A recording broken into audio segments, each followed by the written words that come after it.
ড্ৰাগছৰ গৰাহত উঠি অহা নৱপ্ৰজন্ম আৰু এই উঠি অহা নৱপ্ৰজন্মই হ'ল আমাৰ ভৱিষ্যত। কিন্তু কাৰোবাৰ ঘৰত আপোনালোকে ক'ব পাৰিবনে যে আমাৰ ঘৰখনেই শান্তিত আছে? সেইটো কেতিয়াও ক'ব নোৱাৰে। আজি সীমা অতিক্ৰম কৰিলে। সেইটো হ'ল কি কামাখ্যা ধাম। শ শ কোটি কোটি মানুহ আহে সেই কামাখ্যা ধামত আশীষ ল'বলৈ। কিন্তু সেই কামাখ্যা ধামত আজি হৈছে মাৰ্ডাৰ। আৰু কেনেকৈ মাৰ্ডাৰ হৈছে? অতি মাত্ৰা ড্ৰাগছ সেৱন কৰি। আপোনালোকে চাগে ইতিমধ্যে নিউজটো পাইছে। কিন্তু এনেকুৱা মানে কিছুমান দুখ লগা ঘটনা সংঘটিত হ'বলৈ লৈছে এইখন চৰকাৰৰ দিনত। আচৰিত মানিছোঁ, আচৰিত বুলি কৈছোঁ আৰু দেই। কাৰো ঘৰত শান্তি নাইকিয়া। মদ ভাং ড্ৰাগছৰ পৰা কাৰো ঘৰত শান্তি নাই। বিশেষতে কামাখ্যা ধামৰ আজি যেতিয়া নিউজটো পালোঁ তেতিয়া মই মানে আচৰিত হৈছোঁ যে বা এই কামাখ্যা ধামতেই কোটি কোটি মানুহ আহে আশীষ ল'বলৈ। মা কামাখ্যা আশীষ ল'বলৈ আহে, হয়নে নহয়? সকলো আহে। কিন্তু সেই ঠাইত আজি হ'ল মাৰ্ডাৰ। দেখিছে নহয়? আৰু মাৰ্ডাৰ কৰিছে কেনেকৈ? মানে ড্ৰাগছ সেৱন কৰি। তেতিয়াহ'লে চাওক, কামাখ্যা ধামৰ ভিতৰতো ড্ৰাগছ সেৱনকাৰী আছে। কিমান এইটো ডাঙৰ কথা নহয়নে? আৰু মুখ্যমন্ত্ৰীয়ে ইতিমধ্যে মই দেখিছোঁ বিধানসভা অধিৱেশনত তেওঁ কিছুমান কথা উপস্থাপন কৰিছে। সেইটো বহুত ভাল কাম কৰিছিলে। মানে 25 মানে ইটো হেৰিত মানে কাৰ্যকালত হিমন্ত বিশ্ব শৰ্মাৰ ইটো কাৰ্যকালত আনন্দ মিশ্ৰ আহিছিল। সেই আনন্দ মিশ্ৰই কিন্তু নগাঁওখন একেবাৰে হেৰি কৰি দিছিলে, দমাই দিছিলে। কিন্তু সেই নগাঁওখনে কি মুঠতে এতিয়া চাৰিওফালে আনন্দ মিশ্ৰ ইয়াৰ পৰা যোৱাৰ পিছত চাৰিওফালে মুঠতে ড্ৰাগছৰ কবল গাহত একদম উঠি অহা নৱপ্ৰজন্ম শেষ। আৰু যেতিয়াই তেওঁ ইয়াৰ পৰা গ'ল তেতিয়াই মানে এইবিলাক কাণ্ড বহুতে ভাল পাইছিলে। আৰু তেওঁ কিয় হঠাতে ইয়াৰ পৰা গুচি গৈ কি হ'ল আৰু সেইখন ভগৱান জানে। আচৰিত কথা। সেইটো সময়ত হিমন্ত বিশ্ব শৰ্মায়ো মানে আনন্দ মিশ্ৰৰ হাতত কিছুমান দায়িত্ব অৰ্পণ কৰিছিলে যে এইখিনি শেষ কৰক। কিন্তু সেই হিমন্ত বিশ্ব শৰ্মা এতিয়া কিয় ডাউন হৈ গৈছে নাজানো। কিন্তু অৱশেষত তেওঁ এটা গুৰুত্বপূৰ্ণ সিদ্ধান্ত লৈছে। অধিৱেশনত বহুত ভাল পাইছোঁ। আৰু তেওঁ পুলিচ প্ৰশাসনসকলকো মানে কৈ দিছে যে তৎকালীনভাৱে য'ত এইবিলাক মানে দেখে তাতে মানে দুষ্ট চক্ৰটো এইবিলাক ড্ৰাগছৰ বেপাৰী চেপাৰী এইবিলাককে কৈছোঁ আৰু 7-5-12 কৰি মই কৈ দিছোঁ দুষ্ট চক্ৰ বুলিয়ে দেই। তেওঁলোকক কি কৈছে? উৎখাত কৰিবলৈ দিছে। কিন্তু হিমন্ত বিশ্ব শৰ্মাই কৈছেহে উৎখাত কৰিবলৈ। তেওঁ বাৰু এইখিনি কাগজে কলমে কৰি দিবনে? আৰু পুলিচ প্ৰশাসনসকলক কৈছে যে এইখিনি কৰ সেইখিনি কৰ। পুলিচ প্ৰশাসনো আজিকালি কি জানেনে? আগতে আজিৰ পৰা অলপ দিনৰ আগত পাইছিলে নহয়নে? এই পুলিচ অফিচাৰো নহয়, তাকো কনিষ্টবল এজনৰ ঘৰতে কেনেকুৱা ড্ৰাগছৰ হেৰি পাইছিলে, বস্তু পাইছিলে। আপোনালোকে গম পায়। নিলম্বিত কৰিলে। নিলম্বিত কৰাৰ পিছতো কি হ'ল? এতিয়া চাগে আকৌ তেওঁ চাকৰিত জইন কৰিলেই। গতিকে পুলিচ সকলো এইবিলাকৰ লগত কি আছে? জড়িত আছে। বন্ধু বান্ধৱীসকল, মই আজি সঁচাকৈ ভাল লাগিছে হিমন্ত বিশ্ব শৰ্মাই যিটো কথা উপস্থাপন কৰিছে ড্ৰাগছৰ ওপৰত অধিৱেশনত। সেইটো একদম বহুত বহুত ধন্যবাদ। আপোনালোকে চাই লওক এইটো ভিডিঅ'। ড্ৰাগছৰ বিৰুদ্ধে বিধানসভাত মুখ্যমন্ত্ৰীৰ হুংকাৰ। ড্ৰাগছ বেপাৰীৰ বিৰুদ্ধে অধিক কঠোৰ হ'ব চৰকাৰ। ৰাজ্যত ড্ৰাগছৰ কৰাল গ্ৰাহক লৈ উত্তপ্ত অসম বিধানসভাৰ বাজেট অধিৱেশন। ড্ৰাগছৰ ভয়াৱহতাক লৈ সদনত গভীৰ উদ্বেগ প্ৰকাশ মুখ্যমন্ত্ৰী ডক্টৰ হিমন্ত বিশ্ব শৰ্মাৰ। যিজনে ব্যৱসায় কৰে তেওঁৰ বিৰুদ্ধে আমি কঠোৰ হ'ম আৰু ভিক্টিমসকলক ৰিহেবিলেট কৰাৰ কাৰণেও চেষ্টা কৰিম। আৰু ড্ৰাগছৰ ক্ষেত্ৰত যদি আমি কঠোৰ হওঁ, অকল ড্ৰাগছ নিয়ন্ত্ৰণে নহয়, সৰু সুৰা বহুত অপৰাধ নিয়ন্ত্ৰণ হয়। আৰু বিষয়টো যথেষ্ট চিন্তনীয় আৰু আমি সকলোৱে ঐক্যবদ্ধভাৱে এই দিশত কাম কৰিব লাগিব।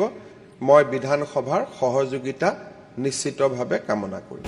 ড্ৰাগছ সৰবৰাহকাৰীৰ বিৰুদ্ধে আৰক্ষীয়ে অভিযান চলাওঁতে বিপদৰ সন্মুখীন হোৱাৰ কথা উল্লেখ কৰি মুখ্যমন্ত্ৰীয়ে কয়, ড্ৰাগছ সৰবৰাহকাৰীয়ে 10-12 কোটি টকাৰ মূল্যৰ নিষিদ্ধ সামগ্ৰী সৰবৰাহ কৰে। ড্ৰাগছ সৰবৰাহকাৰীৰ হাতত থাকে মাৰণাস্ত্ৰ। নিজৰ সুৰক্ষাৰ বাবে কঠোৰ পদক্ষেপ ল'বলৈ বাধ্য আৰক্ষী। তেওঁলোকৰ হাতত যেতিয়া 10 কেজি যদি হিৰোইন হয়, তাৰ ভেলুৱেশ্যনটোৱে প্ৰায় পাৰ কেজি হিৰোইন 1 কোটি 2 কোটি টকাকৈ। আৰু 10-12 কোটি টকাৰ বস্তু এটা যেতিয়া লৈ আহে, তেওঁলোকৰ হাতত আগ্নেয়াস্ত্ৰও থাকে বা তেওঁলোকে পুলিচলৈকে ফায়াৰ কৰিব যত্ন কৰে, কাৰণ পুলিচটো 2-3জনে ধৰে। তেতিয়া যদি কিবা কাৰণত পুলিচেও উল্টাই ব্যৱস্থা লয়। যোৱাবাৰ মই দেখিছোঁ যে আমি সুপ্ৰিম কোৰ্ট পৰ্যন্ত যাবলগীয়া হ'ল আৰু যথেষ্ট এটা প্ৰচেছৰ মাজেদি গৈ আমি নিজক প্ৰমাণ কৰিবলগীয়া হ'ল। সেইকাৰণে মই ভাবোঁ যে হাউচে এটা বস্তু, যিসকল আৰক্ষীয়ে কঠোৰ হ'ব কোৱাৰ পিছত মই তেওঁলোকক ক'ব নোৱাৰোঁ যে আপুনি কঠোৰ হ'ব, কিন্তু আপোনালোকক গুলিয়াব খুজিলে আপোনালোকে ৰিয়েকশ্যন নকৰিব, তেনেকুৱাটো হ'ব নোৱাৰে। কেৱল ড্ৰাগছ সৰবৰাহকাৰীয়ে নহয়, এইবাৰ মুখ্যমন্ত্ৰীৰ নজৰত ৰাজ্যৰ একাংশ নিচামুক্তি কেন্দ্ৰ। মুখ্যমন্ত্ৰীৰ মতে ড্ৰাগছৰ ঘাটিলৈ পৰিণত ৰাজ্যৰ বহু নিচামুক্তি কেন্দ্ৰ। একাংশ নিচামুক্তি কেন্দ্ৰই সুস্থ কৰাৰ পৰিৱৰ্তে ড্ৰাগছ দিয়া আৰম্ভ কৰে। ৰাজ্যৰ ভাল ভাল NGOক নিচামুক্তি কেন্দ্ৰ খুলিবলৈ মুখ্যমন্ত্ৰীৰ আহ্বান। NGOক নিচামুক্তি কেন্দ্ৰ খুলিবলৈ আৰ্থিক সাহায্য দিব চৰকাৰে। যিবিলাক নিচামুক্তি কেন্দ্ৰ আছে তেওঁলোকেও বহুতৰ, মই সকলোকে নকওঁ, 2-4জনে তেওঁলোকে নিজে ড্ৰাগছ দিয়া আৰম্ভ কৰি দিয়ে। নিচামুক্তি কেন্দ্ৰ গৈ পেলাই আকৌ ড্ৰাগছ খোৱাৰে এটা কেন্দ্ৰ হৈ পৰে। গতিকে এই দিশতো আমি ভাল ভাল NGOক আমি আহ্বান জনাম যে আপোনালোকে ৰিহেবিলিটেশ্যন চেণ্টাৰৰ কাৰণে আগবাঢ়ি আহক, চৰকাৰে আৰ্থিক সহায় কৰিব। আমি এটা স্কিমো আনিম যে চৰকাৰে কেনেকৈ সহায় কৰিব পাৰে। কিন্তু বৰ্তমানৰ বহুত নিচামুক্তি কেন্দ্ৰতে এনেধৰণৰ ঘটনা সংঘটিত হোৱাৰ অভিযোগ আমি সময়ে সময়ে পাই থাকোঁ বা বাতৰি কাকততো ওলায়। মুখ্যমন্ত্ৰীৰ মতে অকল সংখ্যালঘু সমাজতে নহয়, সংখ্যাগুৰু সমাজৰ ভিতৰতো ভয়াৱহভাৱে শিপাইছে ড্ৰাগছ। ড্ৰাগছ সৰবৰাহ ৰোধ কৰিবলৈ আৰক্ষীক অধিক কঠোৰ হ'বলৈ আহ্বান জনোৱাৰ লগতে মুখ্যমন্ত্ৰী ডক্টৰ হিমন্ত বিশ্ব শৰ্মাই কয়, ড্ৰাগছ সৰবৰাহকাৰী ধৰা পৰিলে ধৰ্মক লৈ ৰাজনীতি নকৰিবলৈ আহ্বান মুখ্যমন্ত্ৰীৰ। প্ৰতিদিনে আৰক্ষীক কাঠগড়াত থিয় কৰালে কমি যাব আৰক্ষীৰ গতি।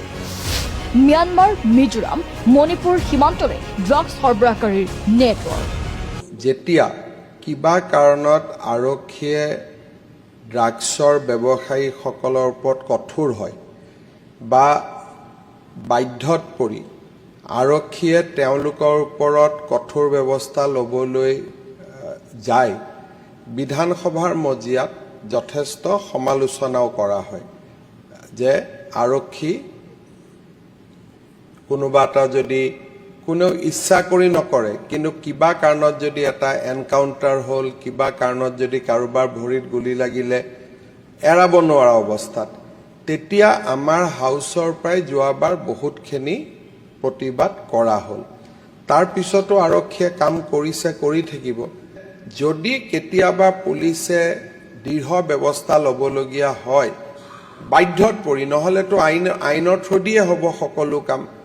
সদনে যেতিয়া তাক এপ্ৰিচিয়েট কৰে, বুজি পায়, লাগিলে প্ৰত্যেকটো ঘটনা স্ক্ৰুটিনাইজ কৰক যে এওঁ ড্ৰাগছৰ কিমান ডাঙৰ হেণ্ডলাৰ আছিলে, তেওঁৰ হাতত কিমান ড্ৰাগছ পোৱা গৈছিলে, আগত কিমান ড্ৰাগছ আছিলে, এই গোটেই কথাখিনি হাউচৰ পৰা আজিৰ কোঅপাৰেশ্যনটো সদায় থাকিলে তেতিয়াহ'লে পুলিচে যথেষ্ট ভাল কাম কৰিব পাৰিব। কিন্তু এতিয়া আপোনালোকক কওঁ শুনক, তেওঁ যিখিনি কথা অধিৱেশনত উপস্থাপন কৰিছে সেইখিনি যদি তেওঁ হাতে কামে কৰে তেন্তে হ'লে বহুত বহুত বহুত বহুত ভাল কথা, হয়নে নহয়? আৰু যদি বোলে এইখন ফুটুকাৰ ফেন এনেই কৈছে তেন্তে হ'লে শেষ। আৰু মামাই এইটো চাব লাগিব, লোকৰ ল'ৰা ছোৱালী ধ্বংস কৰিবলৈ বিচাৰিলে, নিজৰ যদি পকেট গৰম কৰাৰ আশাত, তেন্তে হ'লে কিন্তু নিজৰো ল'ৰা ছোৱালী ধ্বংস হ'ব। লোকৰ ক্ষতি কৰিবলৈ বিচাৰিলে নিজৰো ধ্বংস হ'ব। এতিয়া আপোনালোকৰ পৰা লৈছোঁ বিদায়।